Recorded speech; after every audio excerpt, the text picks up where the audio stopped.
সেই সন্তানেরা আজকে এই দেশকে আবার নতুন করে দ্বিতীয়বার স্বাধীন করেছে। আমি তাদের আত্মার মাগফিরাত কামনা করছি, যারা আমাদের এই দেশের জন্য জীবন দিয়ে আজকে এই দেশ আবার স্বাধীন করেছে। আমি তাদেরকে সেলুট জানাই। আল্লাহ যেন তাদেরকে বেহেশত নসিব করে, তাদের মা বাবাকে ধৈর্য ধরার ক্ষমতা দান করেন। প্রিয় ভাইয়েরা আমার, আজকে আমাদের মনে রাখতে হবে যে সন্তানের বুকের তাজা রক্ত কেড়ে নিয়েছে, দেশ স্বাধীন করেছে, আজকে ইন্ডিয়া পালিয়ে যেয়ে আবার ষড়যন্ত্র করছে যে আমরা নাকি হিন্দু ভাইদের বাড়িতে বাড়িতে মন্দিরে মন্দিরে আমাদের বিএনপির নেতা কর্মীরা ছাত্র দলের যুব দলের নেতা কর্মী হামলা করছে। এখানে তো এক হিন্দু ভাইরা বসে আছে, বলতে পারবে যে কোন ছাত্র দল যুব দলের ভাইরা হামলা করছে, মন্দির ভাঙছে? আমরা এটাতে বিশ্বাসই করে না। বিএনপি একটি গণতান্ত্রিক দল, বিএনপি একটি নির্বাচনমুখী দল, বিএনপি জনগণের ভোটে বারবার নির্বাচিত হয়েছে। দেশনেত্রী খালেদা জিয়ার আদর্শে অনুপ্রাণিত হয়ে আমরা জিয়াউর রহমানের আদর্শ লালন করে ধারণ করি। আমরা এত খারাপ কাজ করতে পারি না। বিএনপির সময় কোন মায়ের বুক খালি হয় নাই, কেউ গুম হয় নাই, খুন হয় নাই। আজকে এই দেশ ছাত্র জনতা স্বাধীন করেছে তাজা বুকের রক্ত দিয়ে। এই দেশ যেন আর তাবেদার হতে না হয়, তাবেদারিত্ব করতে না হয়, সেই দিকে আপনারা ইনশাআল্লাহ খেয়াল রাখবেন, যেন কোন দুষ্কৃতিকারী ওই ছাত্রলীগ যুবলীগ কোন মন্দির ভাঙতে না পারে। ঠিক আছে?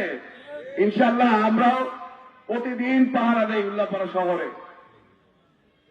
ইনশাআল্লাহ আর কোন দিন আপনাদের সামনে বন্দুক নিয়ে আর ওই ছাত্রলীগ যুবলীগ ওই সন্ত্রাসীরা দাঁড়াবে না। ইনশাআল্লাহ আমরা দেশকে মুক্ত করেছি, সেই মুক্ত বাংলাদেশে আপনারা কথা বলবেন, লেখার অধিকার হয়েছে, এখন ইনশাআল্লাহ ভোটের অধিকার হয়েছে, সবাই ভোট দিবেন। আপনাদের ভোটে নির্বাচিত হবে এমপি এবং তারা সংসদে যা প্রতিনিধিত্ব করবে। এই দেশকে যারা রক্ষা করেছে, দেশের সার্বভৌমত্ব যারা রক্ষা করেছে, তাদের প্রতি আমি শ্রদ্ধা রেখেই বলছি, তারা আমাদের সন্তানের মতো, তাদেরকে আমরা প্রাধান্য দিয়ে এই দেশ পরিচালিত হবে। আজকে এই 16 বছরে কি করেছে আপনাদের বললে ঘন্টার পর ঘন্টা এই শেষ করা যাবে না। 16 বছরে প্রত্যেকটা প্রতিষ্ঠানের টাকা লুট করেছে। স্কুল, মাদ্রাসা, কলেজ, ব্যাংক, যেখানে মানুষের টাকা ব্যাংকে নিরাপদে থাকে, সেই ব্যাংকের টাকা নামে বেনামে হাজার হাজার কোটি টাকা লুপাট করেছে। লুপাট করে তো কি হবে আর হাজার হাজার কোটি টাকা লুপাট করে?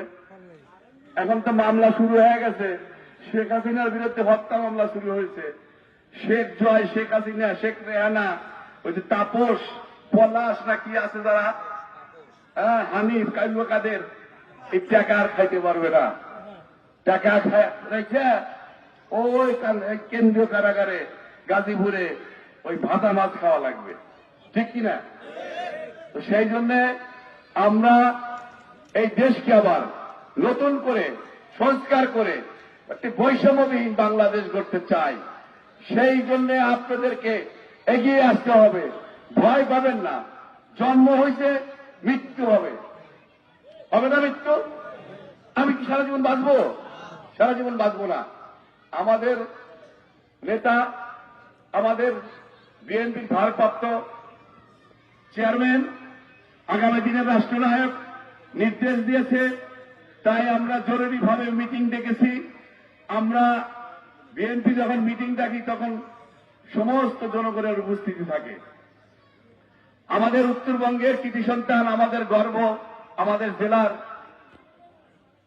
গর্ব, বিএনপির অন্যতম নেতা স্থায়ী কমিটির সদস্য জনাব ইকবাল হাসান মাহমুদ টুকু সাহেব আমাদের নির্দেশ দিয়েছে, তোরা প্রত্যেকটা ঘরে ঘরে পাহারা বসা। আমাদের এই স্বাধীনতা, দ্বিতীয়বার যে স্বাধীন করেছি দেশ, এই স্বাধীনতা যেন ম্লান হয়ে না যায়। আজাদ ভাই এগিয়ে চলো, এই আজাদ ভাই এগিয়ে চলো, এই আজাদ ভাই এগিয়ে চলো। আমাদের এই স্বাধীনতা যেন অক্ষুণ্ণ থাকে। এই দেশের আপনারা সাধারণ মানুষ, আমরা সাধারণ মানুষ, যেন শান্তিতে বসবাস করতে পারি, শান্তিতে ব্যবসা বাণিজ্য করতে পারি, আমাদের যেন আতঙ্কে ঘুমাইতে হয় না। এই 16টা বছর আমরা বাড়িতে ঘুমাইতে পারি নাই, ভাতে খাইতে বসছি, ভাত খাইতে পারি নাই।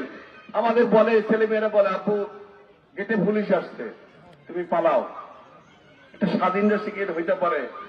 গায়েবী মামলা দিয়ে আমাদের কত লোককে যে জেলের মধ্যে নিয়ে নির্যাতন করেছে, আপনি শুনলে, আপনি দেখলে আপনাদের চোখের পানি এসে যাবে। এমন একটা দেশ স্বাধীন করেছিলাম, আর ওরা স্বাধীনতার দাবি করে। ওরা কিসের স্বাধীনতার দাবি করে? ওরা তো সব ইন্ডিয়া পালাইছিল স্বাধীনতার যুদ্ধের সময়। তোফাইল টোফাইল আমু টামু সহ সবাই তো ইন্ডিয়া পালাইছিল। দেশ স্বাধীনের পরে আবার দেশে আসছে। দেশ তো স্বাধীন করেছে